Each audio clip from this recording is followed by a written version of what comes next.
to talk about today is knee issues, specifically knee issues when you're hiking and hiking downhill where you get pain.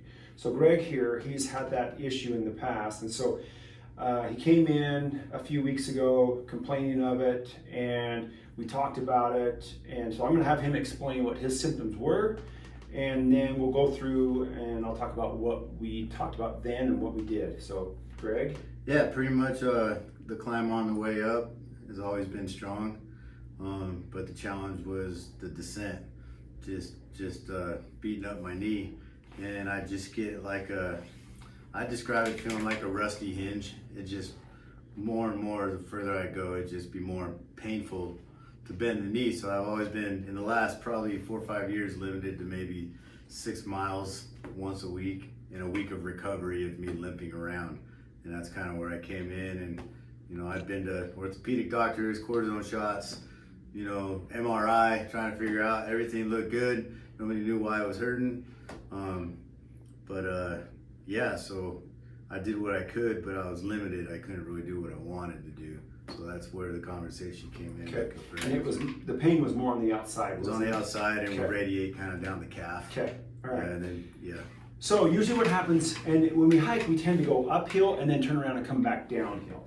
And so when we go uphill, you have a couple of different muscles in your quad here. And so when we're walking uphill, we tend to use the inside muscle. And so we're using this inside muscle walking uphill. And then we get to the top and we turn around and we start walking back down, which uses more of the outside muscle.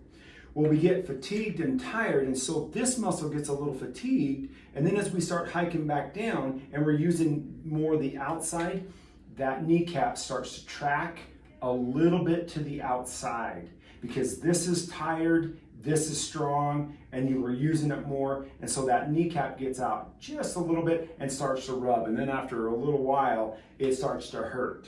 And so that's a common thing that we did. So Greg and I, we talked about it, and I mentioned just when you're hiking to be able to push that kneecap and keep it in just a little bit when you go downhill.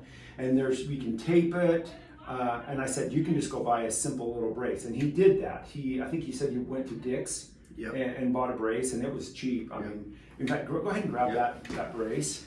It's like a $30 brace. Yeah. And what we wanted to do and what we talked about is go ahead and put it on like what we said. So it's got these foam pieces, and it just pulls that kneecap right back inward. Yeah. And he pulled that to the inside. So what it's doing is it's keeping that kneecap from wanting to come back out. And then if we can prevent it from coming back out, it keeps that kneecap tracking in midline or where it should go, and then it doesn't get irritated, and you should be doing better. So ever since you did that, that week I hiked 30 miles. Yeah. So yeah, that's pretty good. I've hiked 42 miles in the past couple weeks. Yeah. And night and day. Yeah, big difference. Yeah, big difference. So really happy with that. That's good. Yeah. And so it can be something as simple as that. There can be other issues, but that happened to be just kind of a classic example of what happens when you get knee pain walking downhill. There's other things that we can do. We can do acupuncture to help with the inflammation. We can do an adjustment. In fact, we will do an adjustment, and I'll show you that. But for him, the brace did most of the wonders. So, all right, let me show you something. So we're going to go through, and I'm just going to test his knee. And you're going to hold that toe in. I'm going to pull out. You resist me. So go ahead and resist. Okay, resist. Ready? 1, 2, 3, resist.